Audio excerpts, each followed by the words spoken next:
വളരെ കാലമായി American president Donald ട്രംപിന്റെ ഒരു അഭിമാന പ്രശ്നമാണ് ഇന്ത്യയുമായി ഒരു വ്യാപാര കരാറിൽ ഏർപ്പെടുക എന്നുള്ളത്.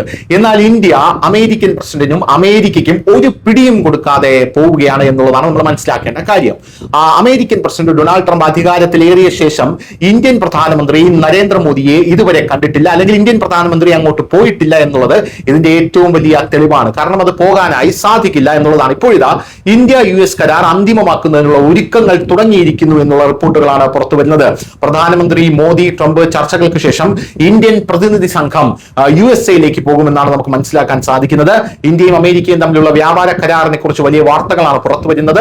വ്യാപാര കരാറും താരിഫുകളും സംബന്ധിച്ച വിഷയത്തിൽ അമേരിക്കൻ നേതാക്കളുമായി കൂടിക്കാഴ്ച നടത്താൻ ഒരു ഇന്ത്യൻ പ്രതിനിധി സംഘം അടുത്ത ആഴ്ച വാഷിംഗ്ടണിലെത്തും. പ്രധാനമന്ത്രി മോദിയും US പ്രസിഡന്റ് ഡൊണാൾഡ് ട്രംപ് ഇന്നലെ നടത്തിയ 40 മിനിറ്റ് നീണ്ട പോസിറ്റീവ് സംഭാഷണത്തിന് ശേഷമാണ് ഈ തീരുമാനം എടുത്തിരിക്കുന്നത് എന്നാണ് നമുക്ക് മനസ്സിലാക്കാൻ സാധിക്കുന്നത്. പക്ഷേ നാളെ ട്രംപിന്റെ സ്വഭാവം അനുസരിച്ച് ഈ തീരുമാനം മാറാം എന്നുള്ളത് നമുക്ക് കൃത്യമായി അറിയാം. ഇപ്പോൾ ട്രംപ് പറയുന്നതല്ല, നാളെ ട്രംപ് തിരുത്തി പറയുന്നത്. കാരണം ട്രംപിന് തന്ത പലതാണ് എന്നുള്ളതാണ്.